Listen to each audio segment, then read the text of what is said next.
প্ৰতিবাদ জনাইছোঁ এই চৰকাৰক প্ৰতিবাদ জনাইছোঁ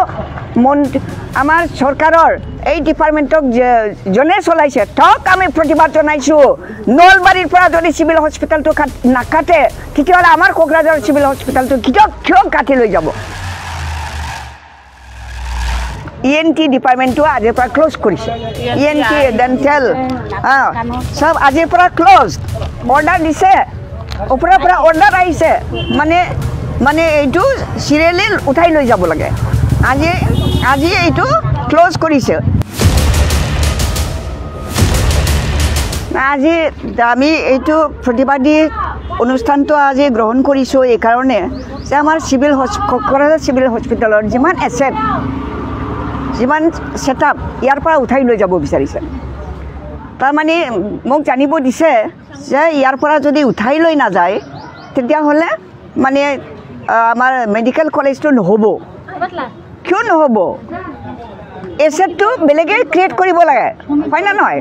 এইটো নতুন মেডিকেল কলেজ আমি পাইছোঁ আন্দোলনৰ বিনিময়ত আমি এই মেডিকেল কলেজটো পাইছোঁ তাৰ কাৰণে এক্সট্ৰা বাজেট ৰাখিব লাগে এই বাজেটটো কি কৰিলে তাহাঁতে কি কৰিলে এছেট ক্ৰিয়েট কৰিব লাগে তাত নতুন নতুন বস্তু আনিব লাগে তাত এপইণ্টমেণ্ট দিব লাগে ডাক্তৰ এপইণ্টমেণ্ট দিব লাগে ষ্টাফ এপইণ্টমেণ্ট দিব লাগে এইবিলাক এপইণ্টমেণ্ট নিদি পেলাই ইয়াৰ পৰা গোটেই এছেটটো লৈ যাব বিচাৰিছে কেনেকৈ হ'ব এইটোতো আমাৰ পৰম্পৰা পূৰ্বপুৰুষে আমাৰ ইয়াত এষ্টাব্লিছ কৰি থৈ যোৱা মানে স্থাপন কৰি থৈ যোৱা এটা চিভিল হস্পিটেল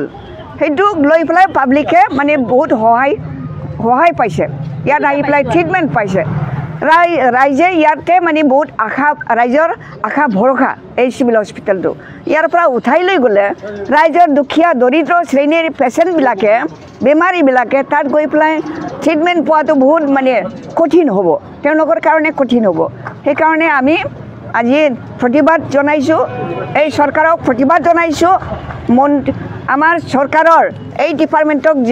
জনে চলাইছে তাক আমি প্ৰতিবাদ জনাইছোঁ নলবাৰীৰ পৰা যদি চিভিল হস্পিটেলটো নাকাটে তেতিয়াহ'লে আমাৰ কোকৰাঝাৰ চিভিল হস্পিটেলটো কিয় কাটি লৈ যাব কিয় কাটিব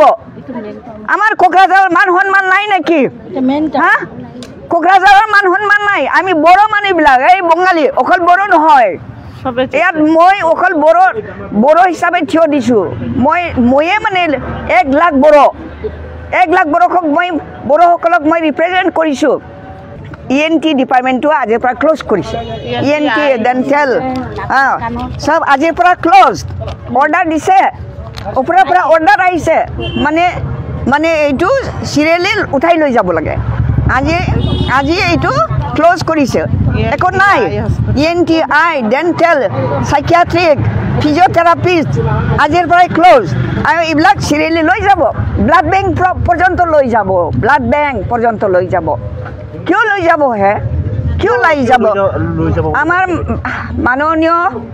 ৰূপনাথ ব্ৰহ্ম তেখেত আমাৰ পিতামহ ব্ৰিটিছ পিৰিয়ডৰ পৰা তেখেতে ফাইট কৰি অহা ব্যক্তি তেওঁ মানে চৰকাৰত থাকি পেলাই এই হস্পিটেলটো তেওঁ স্থাপন কৰিছিল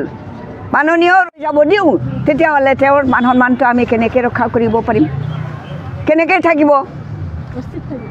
অস্তিত্ব যদি ইয়াত নাথাকে তেতিয়াহ'লে তেওঁক আমাৰ পিতামহক যদি আমি শ্ৰদ্ধা জনাব লাগে আমাৰ আহি থকা জেনেৰেশ্যনে আমাৰ সময়ৰ যিসকল লিডাৰ তেওঁলোকক কেনেকৈ শ্ৰদ্ধা কৰিব গতিকে আমাৰ পিতামহৰ যিটো স্মৃতি সেই স্মৃতিক আমি ইয়াত ৰক্ষা কৰিবৰ কাৰণে আমি চেষ্টা চলাইছোঁ আমি মেডিকেল কলেজখন আন্দোলনৰ বিনিময়ত আমি পাইছোঁ এনেই পোৱা নাই আমাৰ মাননীয় তৰুণ গগৈ ছাৰৰ দিনতে এই মেডিকেল কলেজটো স্থাপন কৰা হৈছে এতিয়া নহয় গতিকে মেডিকেল কলেজ হ'ব লাগে ষ্টেণ্ডাৰ্ড ৰূপত মানে চলিব লাগে এই চিভিল হস্পিটেলটো ইয়াৰ যিটো ষ্টেণ্ডাৰ্ড সেই ষ্টেণ্ডাৰ্ডটো আগৰ নিচিনা থাকিব লাগে